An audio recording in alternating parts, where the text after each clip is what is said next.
guys, I'm Jen and welcome to Jen's World About Watercolour. So today I'm going to be painting a little duckling for you, so I hope you enjoy it and let's get painting. Rightio, so I'm now drawing this little duckling, it's very easy to do. He's literally just two little oval shapes. So one oval shape for his head, like that. And just this little eye in there.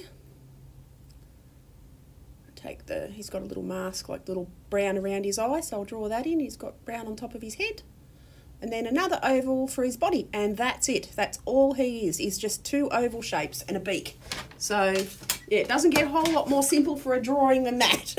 So, and I'm drawing this in with my my Faber-Castell watercolour pencils, my Albrecht Dürer in burnt sienna. So yeah, these watercolour pencils are really good. So I've just started to use them in my backgrounds, in my drawings, because when I do the washes, it just washes them away. They blend in with the paint, so you don't end up with the drawing lines. Because I usually use a grey lead pencil for my drawings, but I've just started to use these watercolour pencils for the background drawings, and yeah, it's turning out pretty good. I'm rather happy with them. So anyway, now I'm going in with a little bit of cad yellow. So around his yellowy bits, and fill in those spots there, or lines there. It's everywhere that's yellow on him. I'm just doing the cad yellow, medium. Oh, I'm using my schminky paints today. I usually use my Senneliers, but I've pulled out the schminkies because I haven't used them in a bit of a while. And I love them. I love them a lot, but I sort of tend to savour them and use them on special occasions because I don't want to run out of them. So, yeah, but I thought today I want to do this duckling, and I know they've got beautiful bright colours and all the colours that I'll need. So, yeah, so I pulled out my schminkies. So, yeah, now I'm just doing a wet and wet. So I'm going back in now with a bit of transparent sienna just over his brownie bits.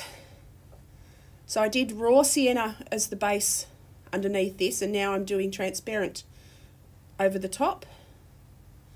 So which is a beautiful colour, the transparent sienna. So take that all over the top, and I'll go over and build it up and make it more brown as I go along. So now I'm mixing a bit of burnt umber, or just getting a bit of burnt umber, not mixing it with anything, just so it's get even darker again on his head. And around his eye like that. To his beak. Down to his face, yep. There's his little dot ear. And I love how the watercolour sort of mixes. Like because I'm doing it all wet into wet, it literally just all flows around and it just creates this beautiful patterns. So what I love about watercolour and what watercolour does best. So yeah, no, I'm just love playing with watercolours.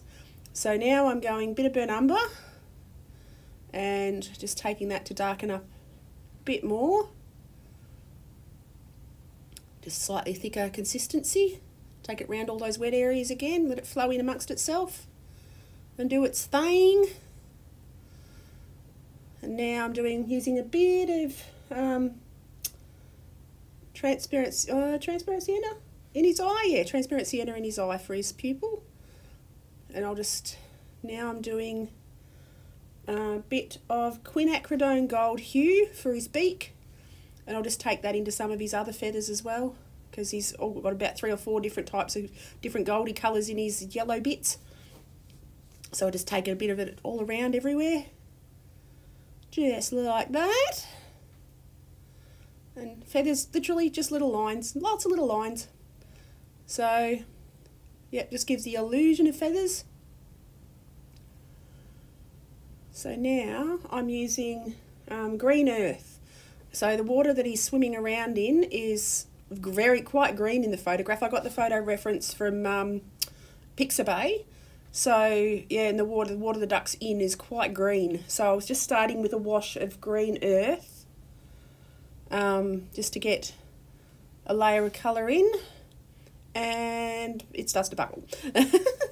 So I'm going to grab a clip in a minute just to hold the paper flat for me so it doesn't pool and do weird stuff.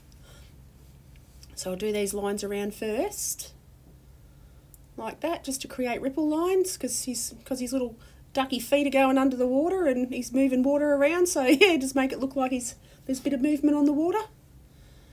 So now, and that's still just green earth rather, just because I've layered it on top, it's gone just one shade darker or stronger. So now I'm mixing up cobalt blue and a bit of yellow ochre just to make a different kind of green, just for the shadowy bits. Just like that. So for the darkest green, take it all around everywhere, here, there and everywhere. Ta-da! And then you follow it around his little body, leaving bits for water effect. Take around his little bottom.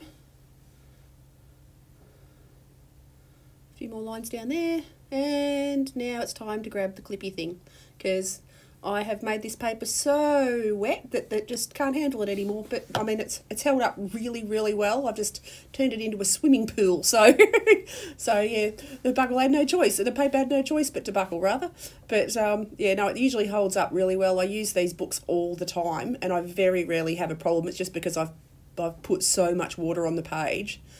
But yeah, I use this size and also a largest, like an A5 size. And they're A5 or A3, the bigger one. Anyway, whichever one's the bigger one. It says A3, A4 and A5, so I use sort of all three sizes. But in the Stillman and Burns, they're amazing watercolour books.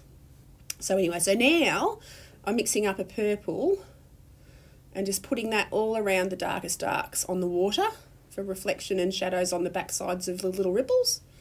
Just like that. Just an illusion of water. I'm not going into any real detail with it, just so when you glance at it, you think, oh, that's water, but you don't, you know, there's not a lot of work involved in doing it. It's just a few really loose lines and a few different greens and a purple, and we're there. That's water. So a very, very quick, sketchy water. So now I'm cleaning my palette, because I mean, these paintings, they take, this one took me, I've sped it up for YouTube, but it took me maybe 25 minutes from start to finish. So, you know, if you wanted to spend a whole lot more time, I could do, you know, far more detailed. But, you know, I quite like doing these fast sketches and getting the effects really quickly. It sort of teaches you to relax a bit and not put so much pressure on yourself. So, yeah, no, it's really fun to do a speed paint, a quick drawing or quick painting. So now I'm doing burnt umber and ultramarine and around his eye, just to take the darker brown, like a browny grey, into all these little feathery bits and adding it. Now I'm starting to add more lines, so more feather effect rather than just wet in wet. And I'll just take that all around to his pupil. So I'm doing the pupil with Payne's Grey, and take that around the line of his eye like that. Do some little feathers down towards his beak. And now he's starting to look alive now. Now I just take, using the Payne's Grey, I just add a few little stripy feathers around and put them all around so he looks soft and fluffy, because he needs to be a fluffy duck. So take them up to his eye.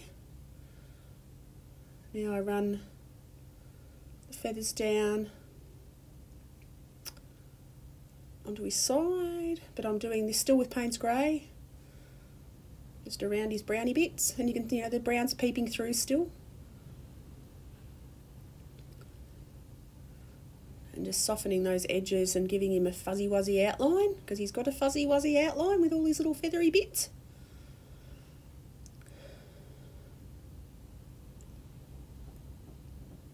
And there, take it around his back end. Do some more there, because there's a very dark bit right there, so we'll darken that right up there. That's his little back leg. Now I'm going to mix up some burnt umber, or not mix up, I'm just going to get some burnt umber and put some more feathers in, so different coloured feathers here and there and everywhere. So it just keeps the picture looking interesting and not just all one matte flat colour. So I get lots of variation in the colours. So I can go with a bit of Payne's Grey, a bit of burnt umber, just mixing up those little feathery lines. Add some more around the outside of him there. Like that, give him a really fuzzy wuzzy outline. And get rid of these little harsh lines just here. Just soften the edges of them, like that. And he's starting to come to life, starting to look good. So like I said, yeah, he's just a very, very quick sketch, but so easy to do, so easy and fun to do. So you should give it a go, guys, and yeah, have a go and see how much you enjoy it. It's addictive doing these sort of little paintings. So now I'm mixing up a bit of burnt umber and a bit of Payne's Grey just for his beak.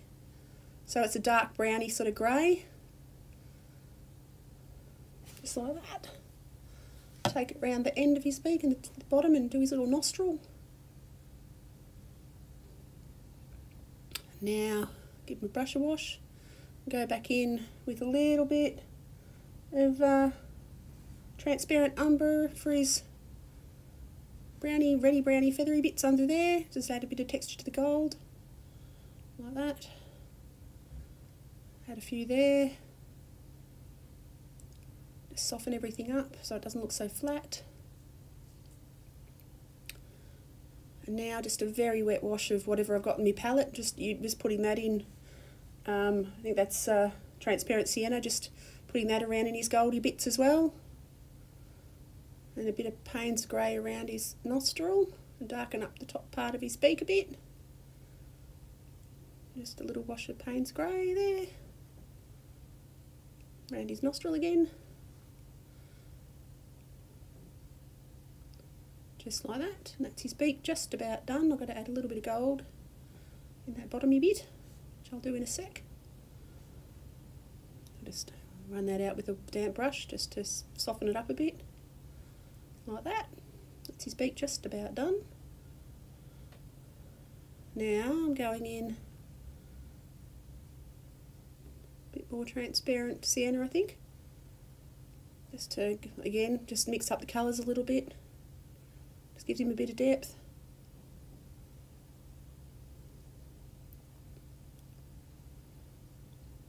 And I decided I'm going to try and go in with my dark Faber-Castell pencil just to add some more feathers with watercolour pencil, and then no, that wasn't a good idea, so let's not do that.